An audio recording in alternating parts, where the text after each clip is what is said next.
அருட்பெருஞ்சோதி அருட்பெருஞ்சோதி தனிப்பெரும் கருணை அருட்பெருஞ்சோதி. எல்லா உயிர்களும் இன்புற்று வாழ்க, பல்லல் மலரடி வாழ்க வாழ்க, கொல்லா விரதம் குவளை எல்லாம் ஓங்குக, நல்லோ நினைத்த நலம் பெறுக, நன்றி நினைத்த எல்லோரும் வாழ்க இசைந்து. உலக மக்களே, அறிவார்ந்த அன்பர்களே, ஆண்மநேய ஒருமைப்பாடுடைய அன்பர்களே, வல்லப்பமான நமக்கு அருளிய திருவற்பாவில் 3ஆம் திருமுறையில் பதிகம் 11 குறி ஆராய்ச்சி என்ற பதிகத்தில் இருக்கின்ற பாடல்களுடைய விளக்கங்களை பார்த்து கொண்டிருக்கிறோம். குறி ஆராய்ச்சி மொத்தம் 11 பாடல்களை கொண்டது. இதுவரையில் 3 பாடலுடைய விளக்கங்களை நாம் பார்த்திருக்கிறோம். இன்று 4வது பாடலுடைய விளக்கத்தை பார்க்க போகிறோம். குறி ஆராய்ச்சி என்பது வல்லப்பெருமானவர்கள் இந்த மண்ணுலகை வருவிக்க உற்று 9 ஆண்டுகள் வரையிலும் தான் யார் என்ற தெரியாத நிலையில் இருந்தபோது இறைவன் வந்து ஆட்கொண்டு விட்டு சென்று விட்டார். அதன் பிறகு இறைவனால் வருவிக்க உற்றவன் என்ற நிலை மட்டும் அவருக்கு தெரிகிறது. வெளியே யாரிடமும் சொல்லவும் முடியவில்லை. ஏனென்றால் அதன் பிறகு நடந்த நிலைகள் எல்லாம் சமயங்களும் மதங்களும் மார்களும் சூழ்ந்திருந்த காலகட்டங்களில் திருவொற்றியூருக்கு சென்று தியாகராஜ பெருமானை வழிபட வேண்டும் என்று சொல்லி திருவொற்றியூர் செல்லுகிறார். திருவொற்றியூரில் இருக்கிற இறைவன் தியாகராஜ பெருமான் இவரை பார்த்தவுடனே தெருவழியாக ஓடுவதும், எந்த விதமான பதிலை சொல்லாமல் இருப்பதும், இவரை பார்ப்பதற்கு வராமல் இருப்பதும், இந்த நிலையில் இருந்து கொண்டு அவர் எப்படியெல்லாம் துன்பப்பட்டார், மனத்திலே எப்படியெல்லாம் துயரப்பட்டார், கவலைப்பட்டார் என்பதை ஒவ்வொரு பாடலிலும் நாம் பார்த்திருக்கிறோம். இப்பொழுது குறி ஆராய்ச்சி என்ற பதிகத்திலே இப்படியெல்லாம் துன்பப்பட்டு துயரப்பட்டு இறைவனை பார்க்க முடியவில்லையே, இறைவன் வருவாரா வரமாட்டாரா என்ற ஒரு சந்தேகம் அவருக்கு வந்துவிட்ட பிறகு, உலகியலிலே எப்படி ஒரு குடும்பத்திலே கஷ்டம் வரும்போது துன்பப்படும் போது எப்படி குறி கேட்க செல்லுவார்களோ அதுபோல இவரும் குறி கேட்பது போல இந்த பாடல்களை நமக்கு அருளி இருக்கிறார்கள். உலக மக்களுக்கு தெரிவிக்கிறார். தன்னை தலைவியாகவும் இறைவனை தலைவனாகவும் வர்ணித்து இப்படியெல்லாம் பாடல்களை நமக்கு அருளி இருக்கிறார்கள். நம்மளையெல்லாம் படைத்து காத்து கொண்டிருக்கின்ற இறைவன் வல்லற்பமானவர்கள். அப்போ ஒரு குறத்தி பெண்ணிடம் குறி கேட்கும் போது எப்படியெல்லாம் சொல்லுகிறார், எப்படி கவலையோடு இருக்கிறார் என்பதை ஒவ்வொரு பாடலிலும் பார்த்து கொண்டிருக்கிறோம். இதன் மூலமாக உலக மக்களுக்கு என்ன தெரிவிக்கிறார் என்பதையும் இறுதியாக பார்க்க போகிறோம். இப்போ இந்த 4வது பாடலை நன்றாக கவனியுங்கள்.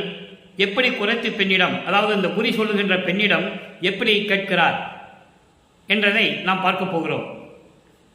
அணியார் அடியாருக்கு, அணியார் அடியாருக்கு, அயன் முதலாம் அமரருக்கெல்லாம் அரியர் என்பாம்.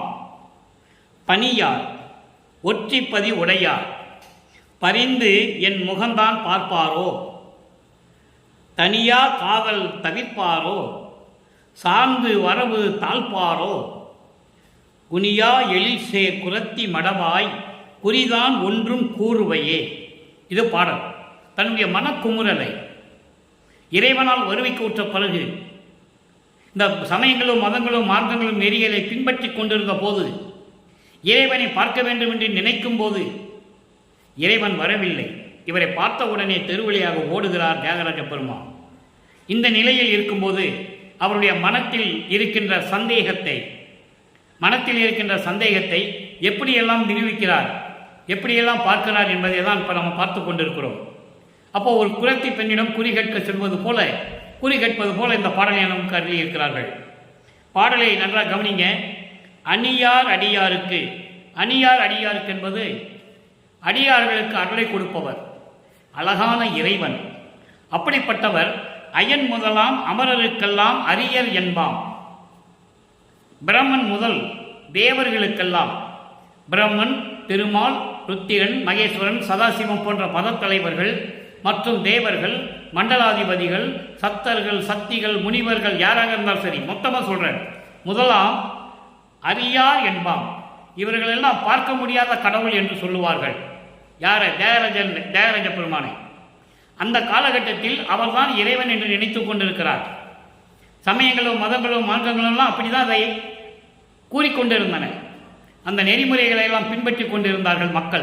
மக்களிடம் சொல்லிவிட்டார்கள், இவர் தான் இறைவன், இப்படி தான் இருப்பார் என்று. ஒவ்வொரு இடத்துக்கும் ஒவ்வொரு ஊருக்கும் ஒவ்வொன்றுக்கு வேறுபாடு இருக்கும், முரண்பாடுகள் இருக்கும். இப்படிப்பட்ட நிலையில் இருக்கும்போதுதான் இவர் இந்த நிலையை மக்களுக்கு தெரிவிக்கிறார். இறைவன் எப்படிப்பட்டவர் என்றால் அடியார்களுக்கு அருளை கொடுக்கக்கூடியவர், அழகாக இருக்கக்கூடியவர், பிரம்மன் முதல் தேவர்கள் எல்லாம் பார்க்க முடியாத இறைவன் என்று சொல்லுவார்கள். அதை என்பாம் என்று சொல்லுகிறார். அப்படியெல்லாம் சொல்லுவார்கள். பனியார் பாம்பை கழுத்தில் அணிந்து கொண்டவர், பாம்புகளை எல்லாம் அணிகலனாக அணிந்து கொண்டவர். பனியார் என்பது பாம்பணின்னு சொல்லுவார். பாம்புகளை அணிகலன்களாக கழுத்திலே மாட்டிக்கொண்டவர். ஒற்றி பதிவுடையார் திருவொற்றியூர் என்னும் ஊரிலே இருக்கின்ற இறைவன். திருவொற்றிலே ஊரில் இருக்கின்ற இறைவன், அப்படிப்பட்ட இறைவன் பரிந்து என் முகம்தான் பார்ப்பாரோ, விரும்பி என்னை வந்து என் முகத்தை பார்த்து எனக்கு காட்சி கொடுப்பாரா, தனியாக காதல் தவிர்ப்பாரோ. தனியாக காதல் தவிர்ப்பாரோ என்பது, அதாவது நான் இறைவன் மீது காதல் கொண்டுள்ளேன், அந்த காதலினால் ஏற்பட்ட அந்த மயக்கத்தை வந்து தவிர்ப்பாரா, இல்லை என்னிடம் வருவதற்கு காலம் தாமதம் செய்வாரா, தாழ்ப்பாரோ என்று சொல்கிறார். சார்ந்து வரவு தாழ்ப்பாரோ, என்னை வந்து பார்ப்பதற்கு காலம் தாமதம் செய்வாரா, இன்னும் ஆண்டுகள் ஆகுமா என்று எனக்கு தெரியவில்லை. குனியா எழில் சேர் மணி போன்று அழகாக இருக்கக்கூடிய புரத்தி பெண்ணே, எனக்கு ஒரு குறி சொல்லுவாயாக. இறைவன் என்னை வந்து பார்ப்பாரா, பார்க்க மாட்டாரா, இல்லை கால தாமதம் செய்வாரா என்னை வந்து அடைவதற்கு என்று எனக்கு தெரியவில்லை, நீ குறி சொல்லுவாயாக என்று சொல்லுகிறார். குறி எப்படி சொல்ல முடியும்? சொல்லி போட்டு பார்த்து சொல்லி உருளாது. ஏன்னா இறைவன் அங்கே தடை செய்வார். திருவிளையாடல் நடந்து கொண்டிருக்கிறது, எதுவும் சொல்ல முடியாது. குறியும் சொல்ல முடியாது, ஜாதகத்தையும் பார்க்க முடியாது. அது பின்னால் ஒரு பதியம் இருக்கு. ஒரு ஐயர்கிட்ட போய் ஜாதகம் கேட்க போவார், அது வேற இருக்கு. இப்போ இதனால ஒன்றும் சொல்ல முடியாது. இறைவன் தடுப்பார். ஏன்னா திருவிளையாடல் நடந்து கொண்டிருக்கிறது, காலங்கள் இருக்கிறது இன்னும் என்று சொல்லி இது திருவிளையாடல் செய்து கொண்டிருக்கிறார் அருட்பெருஞ்சோதி ஆண்டவர் என்பதை இங்கே நான் பதிவு செய்ய கடமைப்பட்டிருக்கிறேன். எதுவுமே அவருக்கு தெரியக்கூடாது. பிள்ளை பெருமானுக்கு வந்து எதுவும் தெரியக்கூடாது என்ற நிலையில தான் அவர் இருந்து கொண்டிருக்கிறார். அதை நீங்கள் நல்லா புரிஞ்சுக்கணும். அதனால தான் இப்படிப்பட்ட பாடல்களை எல்லாம் நமக்கு அருளி இருக்கிறார்கள். 3ஆம் திருமுறை வரைக்கும் எப்படியெல்லாம் அவர் துன்பப்பட்டார் என்பதை ஒவ்வொரு பாடலின் மூலம் நாம் தெரிந்து கொள்ளலாம். 4ஆம் திருமுறைக்கு வரும்போது தான் இறைவன் காட்சி கொடுக்கிறார், ஏம சித்தியை கொடுக்கிறார். அதெல்லாம் நம்ம 4ஆம் திருமுறையை பார்க்க போகிறோம். இன்னும் ஒரு 3 மாதங்கள் கழித்து 4ஆம் திருமுறையை பார்க்க போகிறோம். அது வரைக்கும் 3ஆம் திருமுறை நம்ம பார்த்து தான் ஆகணும். அப்போ இந்த நிலையில் இருந்து கொண்டு இப்படிப்பட்ட இறைவன் என்னை வந்து பார்ப்பாரா, பார்க்க மாட்டாரா, இல்லை வரமாட்டாரா, நீ குறி பார்த்து குரத்தி மடவாய், குரத்தி பெண்ணே, எனக்கு ஒரு குறி சொல்லுவாயாக என்று சொல்லி இந்த பாடலை நமக்கு அருளி இருக்கிறார்கள். இப்போ இந்த பாடலுடைய விளக்கவரை பாருங்க. அதன் பின் இந்த பாடலின் மூலம் உலக மக்களுக்கு எப்படி தெரிவிக்கிறார். இது பாடல் தன்னை தலைவியாகவும் இறைவனை தலைவனாகவும் வர்ணனை செய்து ஒரு குரத்தி பெண்ணிடம் போய் குறி கேட்பது போல அவருடைய உள்ள குமுறலை, மன துயரத்தை அப்படிதான் இருந்து கொண்டிருக்கிறார் நம்ம பிள்ளை பெருமானவர்கள் என்பதை நீங்கள் புரிந்து கொள்ள வேண்டும். அப்போ அவர் எதுவுமே தெரியாது, எதுவும் தெரியாத நிலை. அந்த நிலையில் இருந்து கொண்டு இந்த பாடலுடைய பொருளை எப்படி நாம் பார்க்க போகிறோம் பாருங்க. அடியார்களுக்கு அருளை தருகின்றவர் அழகான இறைவன். பிரம்மன் முதல் வானுலகத்தில் இருக்கின்ற தேவர்கள் அத்தனை பேருக்கும் காண முடியாத இறைவன் என்று சொல்லுவார்கள். பாம்புகளை கழுத்திலே அணிந்து கொண்ட இறைவன், திருவொற்றியூரிலே இருக்கின்ற இறைவன், அவர் விரும்பி என் முகத்தை வந்து பார்ப்பாரா, உண்மையான காதலை ஒருவேளை தவிர்த்து விடுவாரோ. நான் இறைவன் மீது காதல் கொண்டுள்ளேன், அளவற்ற அன்பு கொண்டுள்ளேன், அதை தவிர்த்து விடுவாரா, இல்லை என்றால் என்னை வந்து அடைவதற்கு, என்னை வந்து சேருவதற்கு, என்னை வந்து பார்ப்பதற்கு காலதாமதம் செய்வாரா, எனக்கு ஒன்றுமே புரியவில்லை. குறி சொல்லுகின்ற குரத்தி பெண்ணே, அழகான பெண்ணே, நீ குறி சொல்லி எனக்கு ஒரு நல்ல நிலையை சொல்லுவாயாக என்று சொல்லி இந்த பாடலை நமக்கு அருளி இருக்கிறார்கள். இதற்கு முன்னால் நம் 3ஆம் திருமுறையை பார்த்த பதியத்தில் இருக்கின்ற பாடலுடைய விளக்கங்கள்லாம் என்னை அணைத்துக் கொள்ளவில்லை, என்னோடு வந்து சேரவில்லை என்றெல்லாம் சொல்லுவார். அப்போ அந்த நிலைகள் எல்லாம் மாறும்போது இவருக்கு ஒரு ஐயப்பாடு வந்துகிறது. இறைவன் நம்மிடம் வருவாரா, வரமாட்டாரா, இன்னும் எத்தனை ஆண்டுகள் ஆகும் என்று தெரியவில்லை. அதனால் குறி கேட்போம் என்று சொல்லி ஒரு குரத்தி பெண்ணிடம் போய் குறி கேட்பது போல தனது உள்ள குமுறலை, மன துயரத்தை உலக மக்களுக்கு தெரிவிக்கிறார். உலக மக்களே, நான் இறைவனால் வருவிக்க விட்டது மட்டும்தான் எனக்கு தெரியும். ஏனென்றால் 9ஆவது ஆண்டில் வந்து இறைவன் என்னை ஆட்கொண்டார். அதன் பிறகு இறைவன் வரவில்லை. எந்த நிலை என்று எனக்கு தெரியவில்லை. அப்போ திருவொற்றியூர் செல்லுகிறேன் நான். அந்த காலகட்டத்தில் எல்லாருமே திருவொற்றியூர் போய் தான் சிவனை வணங்குவார்கள், தியாகராஜ பெருமானை. அதுபோன்று நானும் சென்று கொண்டிருந்தேன். என்னை பார்த்தவுடனே திரும்பி பார்க்காமல் திருவழியாக ஓடுகிறார். நானும் பின்னாலே ஓடினேன். என்ன நிலை என்று எனக்கு தெரியவில்லை. ஏன் இப்படியெல்லாம் நடக்கிறது? ஏன் இறைவன் தியாகராஜ பெருமான் நம்மளை பார்த்து ஓட வேண்டும் என்று எனது மனத்தில் ஓடுகின்ற வெள்ள ஓட்டத்தை, அந்த கவலையை யாரிடம் போய் நான் சொல்லுவேன் என்று சொல்லி பாடல்கள் எல்லாம் நமக்கு அருளியிருப்பார்கள். அதே நிலை இருந்து கொண்டு இப்போ அவர் வருவாரா வரமாட்டாரா, இல்லை கால தாமதமாகுமா, நீ எத்தனை ஆண்டுகள் ஆகுமோ என்று எனக்கு தெரியவில்லை என்று சொல்லி ஒரு புரட்சி பெண்ணிடம் போய் குறி கேட்பது போல உலக மக்களுக்கு தனது உள்ள குமுறலை, உள்ளத்தில் இருக்கின்ற வருத்தத்தை தெரிவிக்கிறார். அதான் இந்த பாடலுடைய பொருள்.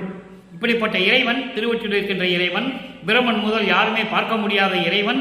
அப்படிப்பட்ட இறைவன் என்னை வந்து பார்ப்பாரா, என் முகம் பார்த்து என்னிடம் இனிமையாக பேசுவாரா, பேச மாட்டாரா, இல்லை அதை தவிர்ப்பாரா, இல்லை வர காலதாமதமாகுமா, எத்தனை ஆண்டுகள் காலம் ஆகும் என்பதை அவர் உள்ள மக்களிடம் தெரிவிக்கிறார்.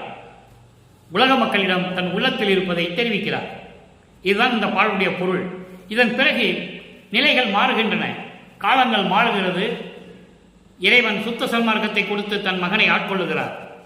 சுத்த சன்மார்க்கத்தை பெற்ற பிறகு இந்த பாடலில் இருக்கின்ற இந்த 3 நிலைகளுக்கும், அதாவது அடியார்களுக்கு அருளக்கூடியவர், பிரம்மன் முதல் யாரும் பார்க்க முடியாத இறைவன், திருவொற்றியூரில் இருக்கின்ற இறைவன், பாம்பை கழுத்திலே அணிந்து கொண்ட இறைவன், அவர் விரும்பி வந்து என் முகம் பார்ப்பாரா, இல்லை என் காதலை தவிர்த்து விடுவாரா, இல்லை கால தாமதமாகுமா, என்ற 3 கேள்விகளுக்கு, இந்த 3 நிலைகளுக்கு 6ஆம் திருமுறையிலே பதில் இருக்கிறது. சமரச சுத்த சன்மார்க்கத்தை பெற்ற பிறகு இந்த 3 நிலைகளுக்கும் எப்படி பதில் உள்ளது என்பதை பார்க்க போகிறோம். 6ஆம் திருமுறை 21 சுத்த சன்மார்க்க வேண்டுகோள் 4வது பாடல். சுத்த சன்மார்க்க வேண்டும் 4வது பாடல். அப்பதான் அவர் உள்ள என்றாகிறார். சுத்த சன்மார்க்கத்தை பெற்ற பிறகு உள்ள வந்து கொண்டிருக்கிறார். அப்போ சுத்த சன்மார்க்க வேண்டுகோள் எப்படி விடுக்கிறார் இறைவனிடம். அதனால் இறைவனுடைய நிலையையும், இவர் எப்படியெல்லாம் இறைவனிடம் அருள் வேண்டும் என்று சொல்லி விண்ணப்பம் வைக்கிறார். உலக மக்கள் எப்படி இன்பமாக இருக்க வேண்டும் என்பதையும் இங்கே விண்ணப்பம் வைக்கிறார்.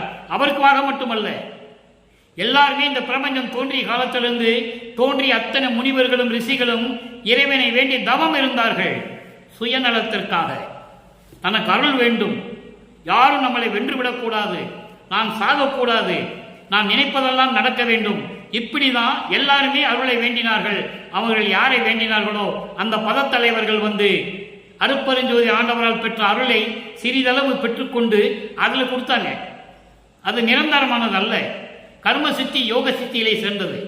கர்மசக்தி 3.25 வருஷம் தான் நிலைக்கும். யோக சித்தி 108 வருஷம் நிற்கும். இறைவன் நமக்கு வல்லப்பமன் தெளிவாக அருளி இருக்கிறார்கள். ஆனால் ஞான சித்தியை பெற்றவர்கள் யாருமே இல்லை என்பதை இங்கே நான் பதிவு செய்ய கடமைப்பட்டிருக்கிறேன்.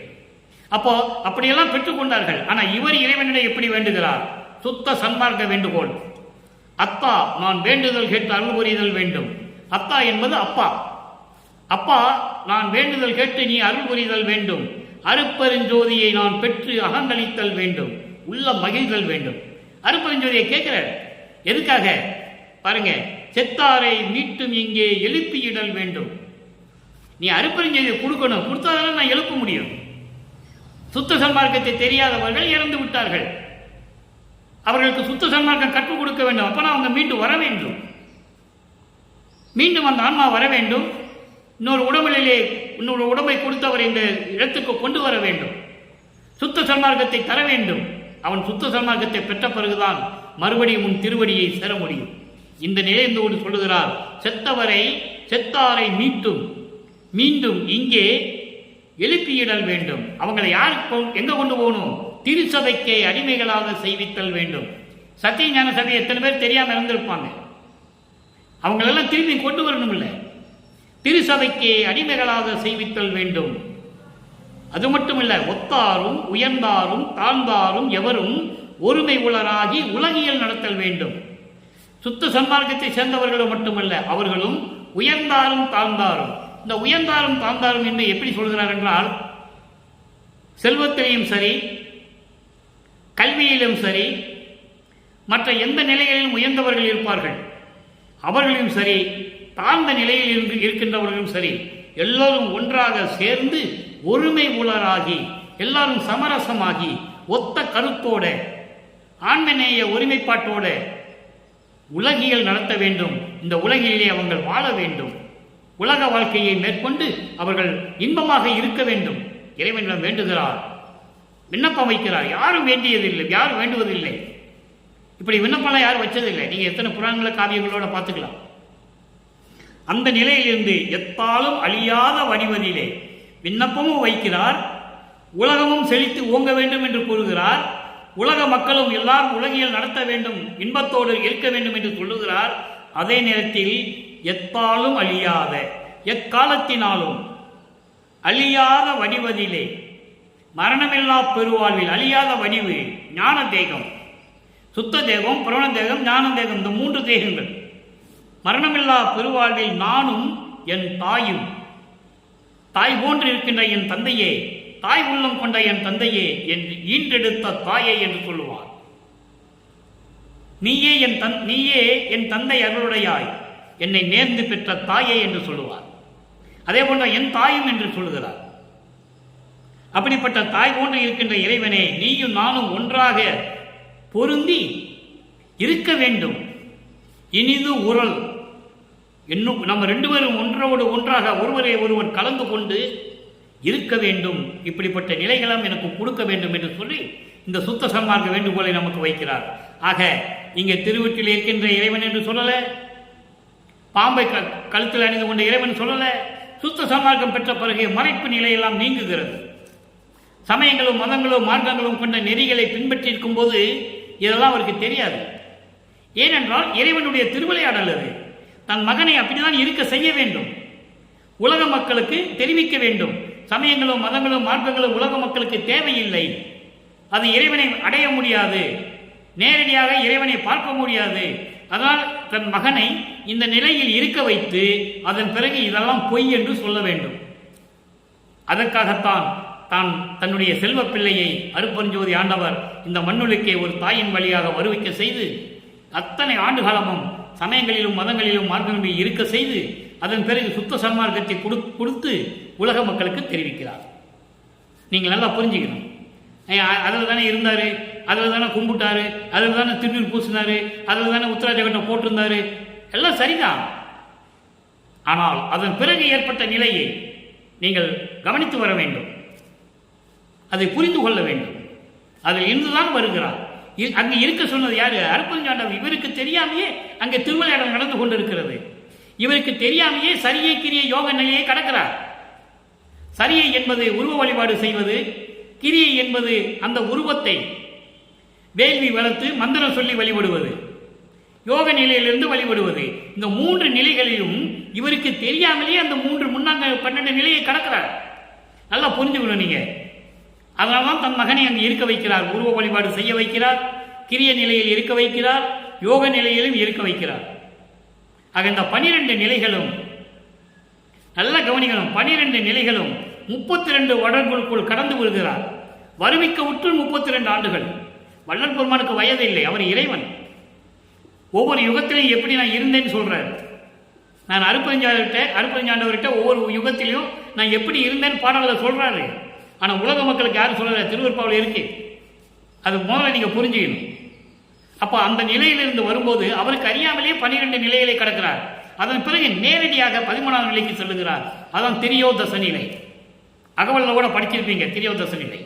அதான் 13வது நிலை, ஞானசரியை. அந்த ஞானசரியை வந்த பிறகுதான் சுத்த சன்மார்க்கத்துக்குள்ள என்றாயி எல்லாம் உள்ள வர. அப்போ எந்தாயும் ஒன்றாக இனிதொருள், அதான் அழியாத வடிவதி நிலை. அழியாத வடிவம் எப்போ வரும்? அப்போதான் வரும். 12 நிலைக்குள்ள இருந்து அழியாத வடிவெல்லாம் வராது. செத்து தான் போகணும், அந்த உடம்பை எரிக்கணும், இல்லைன்னா புதைக்கணும். அப்படியே நடந்துகிட்டு இருக்கு. அப்போ சுத்த சன்மார்க்கத்தில் இருந்து கொண்டாதான் மரணமில்லா பெருவாழ்வை பெற முடியும் என்பதை திருவருட்பாவில் நாம் கண்ட உண்மை. அடுத்த ஒரு நிலைக்கு விளக்கம் பாருங்க. அருள் விளக்க மாலை 14வது பாடல். அங்கே இருக்கின்ற 4வது பாடலுக்கு அருள் விளக்க மாலையிலே 14வது பாடல். எப்படியெல்லாம் இறைவன் இருக்கிறார், அந்த இறைவனிடம் இவர் எப்படியெல்லாம் அருளை பெற்றுக்கொண்டார், அங்கே இறைவன் வருவாரா வரமாட்டாரா குறைச்சிக்கிட்ட போய் குறி கேட்பார். இங்கே என்ன சொல்றார் பாருங்க, வித்தியாசத்தை நீங்கள் பார்க்க வேண்டும். நாட்டார்கள் சூழ்ந்து மதித்திட மணிமேடையிலே நடு இருக்க எந்தனையே பரிசளிக்கும் துறையே. ரெண்டு வரிக்கா விளக்கம் சொல்றேன்.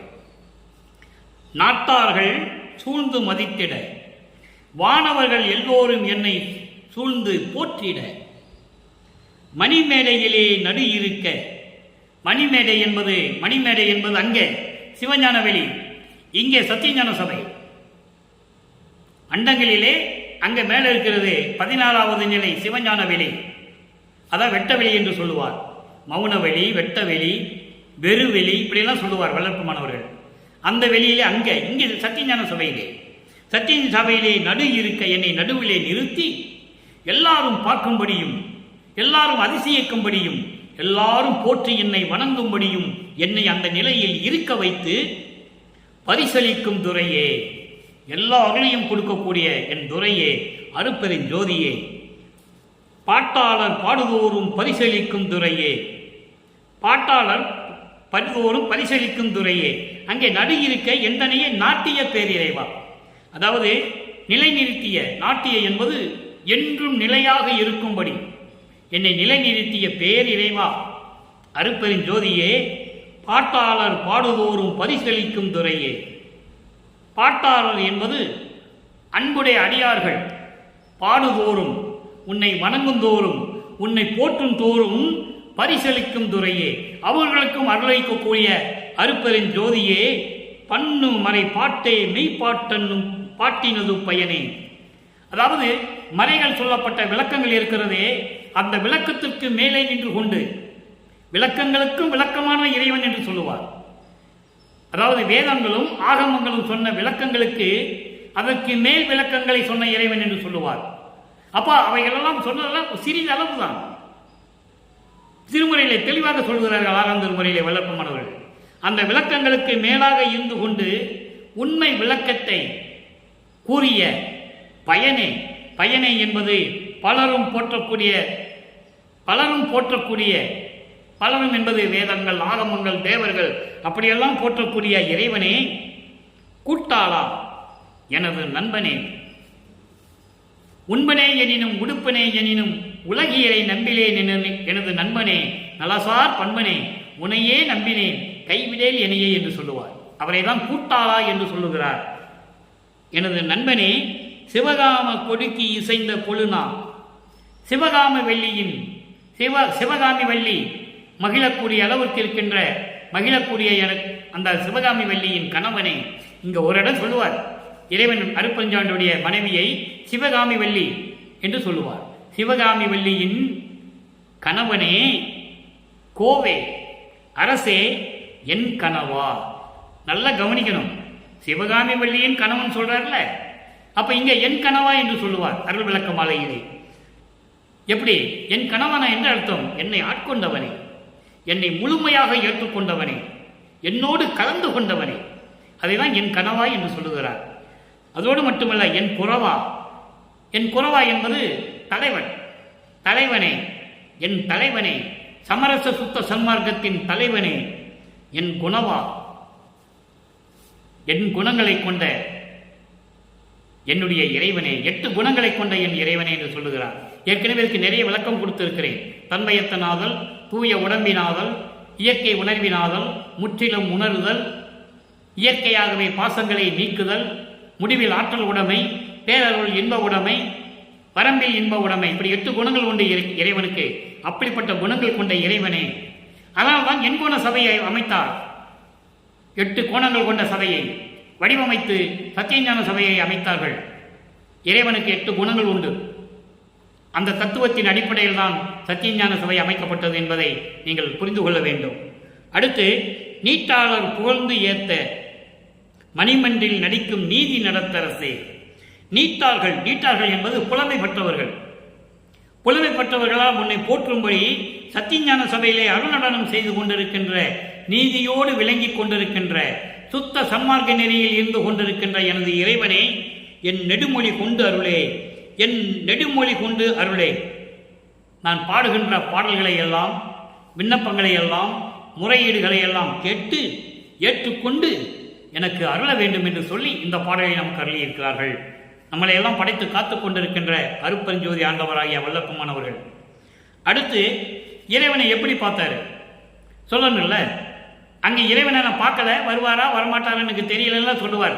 3ஆம் திருமுறையிலே இன்று நாம் பார்த்த பாடல். இங்கே 4வது பாடல். அந்த 4வது பாடலுக்கு இங்கே 4வது பாடலிலே முற்றுப்புள்ளி வைக்கிறார். இறைவனை நான் எப்படி பார்த்தேன், எப்படி கண்டேன், எப்படி மகிழ்ந்தேன், எப்படி கலந்து கொண்டேன். கண்டு கனிந்து கலந்து கொள்ளல் என்ற பதிகத்திலே 4வது பாடல். மதித்திடுதல் மதித்திடுதல் அறிய ஒரு மாணிக்க மணியை போற்றக்கூடிய, சிறப்பாக விளங்கி கொண்டிருக்கக்கூடிய, யாருக்கும் அரிதான இறைவன். அப்படிப்பட்ட ஒரு மாணிக்க மணியை அருட்பெருஞ்சோதியை சொல்றாரு. மாணிக்க மணி என்று சொல்லுகிறார். அப்படிப்பட்ட அருட்பெருஞ்சோதியை வயங்கிய பேரொளி உடைய வஜ்ரமாமணியை, அப்படி விளங்கி கொண்டிருக்கின்ற பேரொளி அருட்பெருஞ்சோதியுடன் விளங்கி கொண்டிருக்கின்ற வஜ்ரமாமணி. வஜ்ரம் என்பது வலிமையானது. அப்படி வலிமையான வல்லமங்களை, அருள் வல்லமங்களை பெற்றுக்கொண்டு கூடிய அப்படிப்பட்ட இறைவனை துதித்திடும் வேதாகமத்தின் முடித்த மணியை. இப்ப நான் சொன்னேன்ல, வேதங்களுக்கும் ஆகங்களுக்கும் விளக்கங்களின் மேல் விளங்கி கொண்டிருக்கின்ற இறைவன். அதான் சொல்றாரு இங்கே முடித்த மணியை. அவருடைய விளக்கங்களிற்கு மேல் விளக்கங்களாக இருந்து கொண்டிருக்கின்ற போற்றக்கூடிய அப்படிப்பட்ட இறைவனை, சுயம் ஜோதி திருமணியை, சுயமாக தோன்றிய இறைவன், ஆதியும் அந்தமெல்லாம் தோன்றிய சுயமாக தோன்றிய இறைவன் அருட்பெருஞ்சோதியை, சுத்த சிவமணியை, சுத்த சன்மார்க்க நெறிகளை கொண்ட, சுத்த சன்மார்க்க நெறிகளை கொண்ட அப்படிப்பட்ட இறைவனை அடுத்து சொல்றார் பாருங்க. விதித்தல் முதல் தொழில் இயற்றுவித்த குருமணியை, என்னை 5 தொழிலும் படைக்க செய்து 5 தொழிலையும் இயற்றுக செய்க என்று சொல்ல என்னுடைய குருமணியை. விதித்தல் என்பது படைத்தல். படைத்தல் முதல் 5 தொழிலும். நல்லா கவனிக்கணும். நீங்க பிரபஞ்சத்தில் இந்த மாதிரிலாம் யாரும் சொன்னதில்லை. வல்லப்பெருமான் சொன்னதை மக்கள்கிட்ட யாரும் சொன்னதில்லை. பேசுவாங்க மேடையிலே, பொதுப்படையாக மைக்க வச்சுக்கிட்டு பேசுவாங்க. கமா புஸ்தாப்பு, கேள்விக்குறி, ஆச்சரியக்குறி இல்லாமல்லாம் மனப்படம் பண்ணி பேசுவாங்க. அது வேற விஷயம். படைத்தல், காத்தல், அருளல், மறைத்தல், இப்படி 5 தொழில்களையும் என்னை செய்ய வைத்த குருமணியை, அப்படிப்பட்ட அருட்பெருஞ்சோதியை நீங்க 6ஆம் திருமுறையிலே 89வது பதிகத்தில் பாருங்க. திரு அருள் கொடைன்னு 10 பாடல் இருக்கு.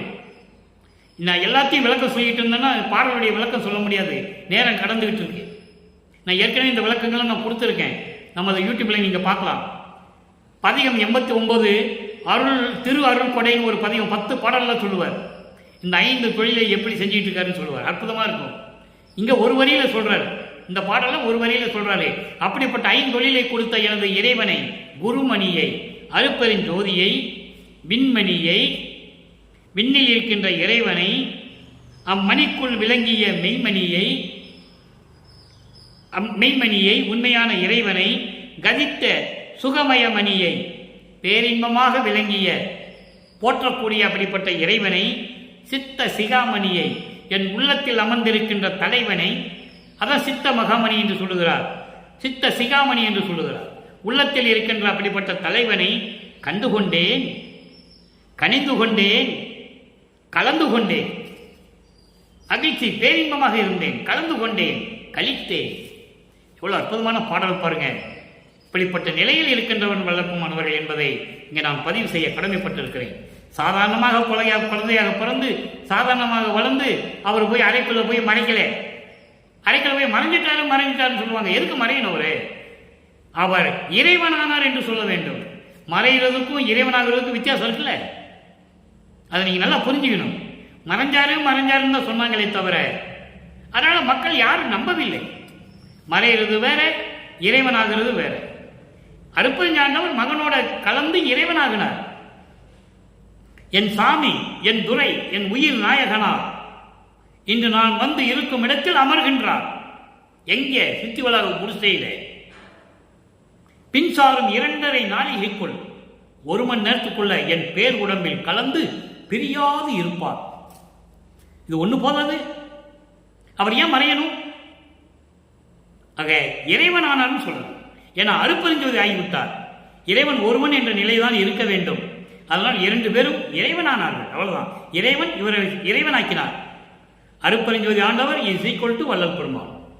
அதனால்தான் இறைவன் என்று சொல்கிறோம். வள்ளல் பெருமானை வல்லப்பெருமானை துறவி என்று சொன்னார்கள், மருத்துவர் என்று சொன்னார்கள், ஞானி என்று சொன்னார்கள், பாடலாசிரியர் என்று சொன்னார்கள், தமிழ் துறவி என்று சொன்னார்கள், சீர்திருத்தவாதி என்று சொன்னார்கள். வள்ளல் பெருமான் அருட்பெருஞ்சோதி ஆகிவிட்டார், இறைவன் என்று சொன்னதில்லை. அதனால்தான் இவ்வளவு குழப்பம் மக்களுக்கு தெரியாமல் இருக்கு. அதுக்கு பிறகு பாருங்க, இறைவனுடைய திருவடி நிலை எப்படி இருக்கும்? எல்லாம் கலந்து கொண்டா செய்ய இறைவனுடைய திருவடியை சொல்லணும்ல. இதற்கு முன்னால் பிரபஞ்சத்தில் இருந்தவங்க எப்படி இருந்தாங்க? அவங்க இப்போ எப்படி இருக்கிறாங்க? ஏன்னா இவர் 5 தொழிலும் நான் தான் செய்கிறேன்னு சொல்லிட்டாரு. அப்போ பிரம்மன் திருமால் இவங்க 5 பேரும் என்ன பண்ணுறாங்க? உலக மக்களுக்கு சொல்லணும்ல. அதான் திருவடி நிலையில் 10 பாடலில் சொல்கிறேன். இன்னைக்கு அதில் 4வது பாடலை பார்க்க போகிறோம். நல்லா கவனிங்க. இகத்துழல் பகுதி தேவர் இந்திரன், இகத்துழல் பகுதி தேவர் இந்திரன், மால், பிரம்மன், ஈசானான் முதலாம் மகத்துழல் சமய வானவர் எல்லாமே சமயத்தை சேர்ந்தவர்கள் என்று சொல்கிறார். நல்லா கவனிக்கணும். நீங்க உலக மக்களுக்கு அப்படிலாம் தெரிவிக்கிறார். வெளியே யார் மக்களுக்கு சொல்லலை. வானவர்கள், சமய வானவர்கள். ஏன்னா வானவர்கள் எல்லாரும் பல சமய சேர்ந்தவர்கள். சிவபெருமான கும்பிடுற சேர்ந்த தேவர்கள் தனியா இருப்பாங்க. திருமாலை கும்பிடுற வைஷ்ணவ சமயத்தை சேர்ந்தவர்கள் தனியா இருப்பாங்க. கௌபாரம் சமயத்தை சேர்ந்த முருகனை கும்பிடுற தேவர்கள் தனியா இருப்பாங்க. விநாயகனை கும்பிடுறவன் காணாபத்தியம் சமயத்தை சேர்ந்தவர்கள் தனியா இருப்பாங்க. சூரியனை கும்பிடுறவன் சௌர சமயத்தை சேர்ந்தவங்க தனியா இருப்பாங்க. பராசக்தியை கும்பிடுறவங்க சாகர சமயத்தை சேர்ந்தவங்க தனித்தனியா இருப்பாங்க. அதனால சொல்கிறார் சமய வானவர், சமய வானவர்னு சொல்றாரு. அற்புதமான வரி அது. பிரபஞ்சத்தின் உண்மையை குறிக்கக்கூடிய ஒரு வரி அது. சமய வானவர் எல்லா சமயத்தை சேர்ந்த சமய தலைவர்கள் என்று சொல்லுகிறார். கடவுளுடைய நிலைக்கு கோடான கோடி பங்கு கீழ்நிலையில் இருக்கின்றவர்கள், அவர்களை வணங்க வேண்டிய அவசியம் இல்லை என்று சொல்லுகிறார். மணிமன்றின் மலரடி பாதுகை புறத்தும் புகத்து அறம்பொருந்தா மலத்து ஒரு சிறிய புழுக்கள் என்று அறிந்தனர். எப்படி இருக்கிறாங்களா? மலத்தில் இருக்கிற புழுல சிறிய புழுக்கலாம். அந்த நிலையில் இருக்கிறார்கள். யாரு? இந்த பகுதி தேவர்கள். பகுதி தேவர்கள் சுற்றித் திரிகின்ற, விண்ணில் சுற்றித் திரிகின்ற அந்த பகுதி தேவர்கள் இந்திரன், மாலு, பிரம்மன், திருமாலு, பிரம்மன், இந்த ஈசான், ஈசன் என்று சொல்லுகிறார்களே ருத்திரன், அவங்க எல்லாருமே மகத்து உழல் சமயவானவர். விண்ணில சுற்றித் திரிகிறார். விண்ணுலகத்திலே வானிலை சுற்றித் திரிகின்ற சமயவானவர்கள், சமயத்தை சேர்ந்தவர்கள். அதோடு மட்டுமல்ல, மன்றில் மலரடி பாதுகை புறத்தும் புகத்து அறம்பொருந்தா, அதாவது இழிவி நிலையில் இருக்கும் மலத்தில் இருக்கின்ற சிறு புழுக்கள் போல இருக்கிறார்கள். எங்க? மன்றிலே மலரடி பாதுகை புறத்தும். சத்தியஞான சபையிலும் சரி, அங்கே திருச்சிற்றம்பலத்திலே இருக்கின்ற வானவர்களும் சரி, அங்கே அருள் நடனம் செய்கின்ற எனது தந்தை திருவடியின் பாதத்தின் வெளியில் இருக்கின்ற மலத்தில் பூத்த சிறு புழுக்கள் போல இருந்து கொண்டிருக்கிறார்கள் என்று நான் அறிந்தனன், தெரிந்து கொண்டேன். அப்படின்னா ஒண்ணுமே இல்லைன்னு தெரிஞ்சுக்கிட்டேன். அதை சொல்லுவதற்கு தான் சிறிய மலத்தில் பூத்த, இழிந்த சிறிய மலத்தில் பூத்த புழுக்கள் என்று சொல்லுகிறார். அப்ப அவங்களுக்கு எதுவுமே இல்லை. அப்போ 5 தொழிலை செய்வது யார்? வள்ளல் பெருமான். அந்த நிலையை விளக்குவதற்காகத்தான் இதெல்லாம் மக்களுக்கு சொல்லுகிறார், உலக மக்களுக்கு தெரிவிக்கிறார். அறிந்தனன் செகத் தொடர்பு இகந்தார் உள்ளத்து அமர்ந்த ஒளியில் தெரிந்தனன். செகத் என்பால் இந்த உலகில், மண்ணுலகில், இந்த பற்று உலகில் உள்ளத்தில் அமர்ந்து கொண்டிருக்கின்ற இந்த உலகத்திலே அகத்தில் இருக்கின்றவருடைய ஒளியில் தெரிந்தனன். அவங்க உள்ளத்தில் ஒளிந்து கொண்டிருக்கின்ற, ஒளிர்ந்து கொண்டிருக்கின்ற, அதாவது மின்னிக் கொண்டிருக்கின்ற, அருள் செய்து கொண்டிருக்கின்ற இறைவன் என்று நான் தெரிந்தனன் திருவடி நிலையே. அப்ப இறைவன் எங்க இருக்கிறார்? எல்லா பற்றுகளையும் நீக்கி, ஆசைகளையும் நீக்கி, சமரச சுத்த சன்மார்க்கத்தில் இருந்து கொண்டவருடைய உள்ளத்தில் ஒளிர்ந்து கொண்டிருக்கிறார். ஒளிந்தில்ல, ஒளிர்ந்து மின்னிக் கொண்டிருக்கிறார், அருள் செய்து கொண்டிருக்கிறார் என்று நான் தெரிந்து கொண்டேன், மேலும் தெரிந்து கொண்டேன் என்று சொல்கிறார். அப்போ உலகத்தில் அத்தனை நிலைகளையும் வல்லபெருமான் நமக்கு அருளியிருக்கிறார்கள் என்பதை நீங்கள் புரிந்து கொள்ள வேண்டும். இறுதியாக 105வது பதிகம் புனித குலம் பெருமாறு புகழல். அதாவது சமரச சுத்த சன்மார்க்கத்தை நீங்கள் பெற வேண்டும் என்று உலக மக்களுக்கு தெரிவிக்கிறார். அங்கே 4வது பாடல். சமயங்களிலும் மதங்களிலும் மார்க்கங்களில் இருந்து கொண்டு அதையெல்லாம் பொய் என்று சொல்லிவிட்டு சுத்த சன்மார்க்கத்திற்கு வந்த பிறகு நமது இறைவன் உலக மக்களுக்கு சொல்லுகிறார். நல்ல கவனிங்க. பொய் விளக்க புகுகின்றீர், பொய் விளக்க புகுகின்றீர், பொழுது கழிக்கின்றீர், புலை கொலைகள் புரிகின்றீர், கலகல என்கின்றீர், கைவிளக்கு பிடித்து ஒரு பால் கிணற்றில் விழுகின்ற களியரென கழிக்கின்றீர், கருத்து இருந்தும் கருதீர், ஐவிளக்கு மூப்பு மரணம் ஆதிகளை நினைத்தால் அடிவயிற்றை முறுக்காவோ, கொடிய முயற்று உலகீர், மெய்விளக்க எனது தந்தை வருகின்ற தருணம், மேவியது ஈண்டு அடைவீரேல் ஆவி பெறுவீரே. இது பாடல். இப்ப விளக்கம் பாருங்க. பொய் விளக்க புகுகின்றீர், பொய்யான நெறிகளை வைத்துக்கொண்டு அதை பேசிக் கொண்டிருக்கின்றீர்கள், அதை விரும்பிக் கொண்டிருக்கின்றீர்கள். சமயங்களிலும் மதங்களிலும் மார்க்கங்களிலும் கூறப்பட்ட நெறிகளையும் அந்த நடைமுறைகளையும் பழக்க வழக்கங்களையும் எல்லாம் சொல்லிக் கொண்டிருக்கிறீர்கள், விருப்பப்பட்டு கொண்டிருக்கிறீர்கள். போது கழிக்கின்றேன் இதெல்லாம் சொல்லிக்கொண்டு வீணாக பொழுதை கழித்துக் கொண்டிருக்கிறீர்கள், வீணாக பொழுதை கழித்துக் கொண்டிருக்கிறீர்கள் ஒவ்வொரு நாளும். அதோடு மட்டுமல்ல, புலை கொலைகள் புரிகின்றீர், உயிர்களை கொலை செய்வது, புலால் சாப்பிடுவது, அதாவது மாமிசம் சாப்பிடுவது, இதெல்லாம் செய்து கொண்டிருக்கிறீர்கள். கலகல என்கின்றீர்கள். கலகல என்கின்றீர்கள் என்பது அதாவது இஷ்டப்பட்டு பேசுறது, தன் உள்ளத்திற்கு விருப்பப்படி பேசுறது. அவன் பேசுறது தான் உண்மைன்னு சொல்றது, தவறாக சொல்றது, பொய் சொல்றது, அதான் உண்மைன்னு சொல்றது. கலகலவென்று என்கின்றீர், கைவிளக்கு பிடித்து ஒரு பால் கிணற்றில் விழுகின்ற களியர் என கழிக்கின்றேன். மது அறிந்து கொண்டு போதையில் இருக்கின்றவன், மது அறிந்துவிட்டு போதையில் இருந்து கொண்டிருக்கின்றவன் கையிலே ஒரு சின்ன விளக்கை பிடித்துக் கொண்டு சென்று கொண்டிருக்கிறான். இருட்டாக இருக்கிறது, மது அறிந்துவிட்டு போதையிலே கை விளக்கிலே கையிலே ஒரு சின்ன விளக்கை பிடித்துக் கொண்டு சென்று கொண்டிருக்கிறான். அங்கே ஒரு பாலம் கிணறு இருக்கிறது கூட அவனுக்கு தெரியாது, விழுந்து விடுகிறான். என்ன சொல்கிறாரே, அப்படிப்பட்ட மாயைகளையும் மயக்கத்திலையும் இருந்து கொண்டு சமயங்களிலும் மதங்களிலும் மார்க்கங்களில் சொல்லப்பட்ட நெறிகளை கையில வெற்றிக்கொண்டு கையிலே வைத்துக்கொண்டு பாலுங்கிணற்றில் விழுவது போல விழுந்து கொண்டிருக்கிறீர்கள். எப்படி மேலே வர முடியும்? பாலுங்கிணறு, தண்ணி இல்லாத கிணறு, அதை போய் விழுந்துட்டா எப்படி மேலே வர முடியும்? அதான் சொன்னாரு ஞானசரியிலே, உடைந்த சமய புலி நின்று எழுந்து உணர்வின் அழியா ஒரு நெறியாம் சன்மார்க்க திருநெறி பெற்று வந்தே. சமய புலி, உடைஞ்ச புலி, சாக்கடை, அதில் போய் நீ விழுந்துட்டு எப்படி வெளியே வர முடியும்?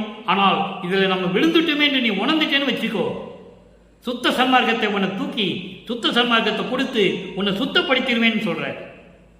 வெறிக்கும் சமய குடியில் விளைந்தேன், தன்னை விழாத வகை மறித்து ஒரு பேரறிவு அளித்த வள்ளல் கொடி என்று சொல்லுவார். அந்த மாதிரி பாலுங்கிணறு என்பது அதுதான். சமயங்களும் மதங்களும் மார்க்கங்களும் கூறப்பட்ட நெறிகளில் நீ விழுந்துட்டேன்னா எப்படி வெளியே வருவ? அதுக்கு பிறகு சொல்றாரு, கருத்து இருந்தும் கருதி, கருத்து இருந்தும், அதாவது அறிவு இருந்து கூட அதை நீங்கள் நினைப்பதில்லை.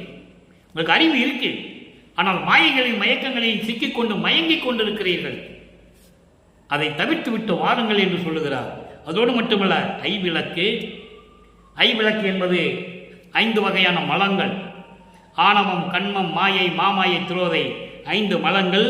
மூப்பு, வயோதிகம், மரணம், ஆதிகளை நினைத்தால், இதெல்லாம் நினைச்சோம்னா அடிவயிறு கலக்கல, அடிவயிற்றை முறுக்காதோ, இதெல்லாம் நினைச்சோம்னா அடிவயிறு கலங்குதே. அப்படி கலக்கம் வரும்போது என்ன பண்ண முடியும்? கொடிய முயற்று உலகி, இதையே வீணாக தீய வினைகள் எல்லாம் செய்து கொண்டு முயன்று கொண்டு இருக்கிறீர்கள் உலக மக்களே. இதெல்லாம் வேண்டாம். எப்படி சொல்றாரு? மெய் விளக்க உண்மையை சொல்லுவதற்காக, பிரபஞ்சத்தின் உண்மைகளை சொல்லி உண்மையான விளக்கம் சொல்லுவதற்காக எனது தந்தை வருகின்ற தருணம் வந்துவிட்டது. நீங்க என்ன பண்ணணும்? உடனே எல்லாரும் சேர்ந்து நீங்க வரணும். மேவியது ஈண்டு இப்பொழுது அடைவீரேல். நீங்கள் வந்துவிட்டால் இவ்வளவு கொடுமைகளையும் தாங்கிக் கொண்டிருக்கிறீர்களே, பாலுங்கணத்தில் போய் விழுகிறீர்களே, அது தேவையா? அடி வைத்த கலக்குதே, மூப்பு மரணம், இந்த மலங்கள்லாம் சூழ்ந்து, மாயைகளும் மயக்கங்களெல்லாம் சூழ்ந்து, இப்படியெல்லாம் கஷ்டப்பட்டு கொண்டிருக்கிறீர்களே, கவலைப்படாதீர்கள் உலக மக்களே. உண்மையை சொல்லுவதற்காக எனது தந்தை வந்து கொண்டிருக்கிறார். வருகின்ற தருணம் வந்துவிட்டது. எல்லாரும் சேர்ந்து வாருங்கள். அப்படி வந்தீர்களானால் ஆவி அடைவீரே, உயிர் பிழைத்துக் கொள்ளுவீர்கள். மரணத்திலிருந்து நீங்கள் தப்பித்துக் கொள்ளுவீர்கள் என்று சொல்லுகிறார். மரணத்திலிருந்து விடுபட்டு விடுவீர்கள், உயிர் பிழைத்துக் கொள்ளுவீர்கள். வாருங்கள் வாருங்கள் உலக மக்களை என்று சொல்லி உலக மக்களை இறைவனே அழைக்கிறார். அதான் இங்கே பெரிய சிறப்பம்சம். ஒரு சாமியாரோ ஒரு பெரியவரோ அல்ல உலக மக்களை கூப்பிடல, இறைவனை கூப்பிடுகிறார். காரணம், அறியாமையில் இருந்து கொண்டிருக்கிறார்கள் உலக மக்கள். அதை நீக்குவதற்காகத்தானே நான் வருவிக்க விட்டேன் என்று சொல்லுவார் ஒரு பாடலிலே. அதற்காகத்தானே நான் வருவிக்க விட்டேன் என்று சொல்லுவார். ஆக இப்படியெல்லாம் இருக்கின்ற உலக மக்களே, நீங்கள்லாம் சுத்த சன்மார்க்கத்துக்கு வாருங்கள். புலையும் கொலையும் தவிர்த்து விடுங்கள். அதை தான் இங்கே சொல்லுகிறாரு. புலை கொலைகள் புரிகின்றீர், கொல்லா விரதம் கொல்லாரை காணில் ஒரு புல் என எண்ணி புறம்பொழிகை என்று சொல்லுவார். அவனை ஒரு தூசு மாதிரி நினைச்சிக்காங்கன்னு சொல்லுவார். கொலையும் புலையும் தள்ளாரை தழுவானை, கொல்லாமை விரதாமை கொண்டவனை தள்ளானை என்று சொல்லுவார். அதே கொலையும் புலையும் தள்ளாரை தழுவானை, இறைவன் கொடுக்க மாட்டானா, அருளை கொடுக்க மாட்டானா, திருவருட்பாலை 6ஆம் திருமுறையில் சொல்லுவார். ஆக கண்டிப்பாக கொலையும் புலையும் தவிர்க்க வேண்டும். மாமிசம் உண்பதை நிறுத்த வேண்டும். உயிர்களை கொலை செய்வதை நிறுத்த வேண்டும். அது எறும்பு இருந்தாலும் சரி, யானை வரைக்கும் அத்தனை உயிர்களும் ஒன்றுதான். ஆன்ம விளக்கத்தை ஒழுக்கத்தில் சொல்லுவார், ஆன்ம ஒழுக்கத்தில்.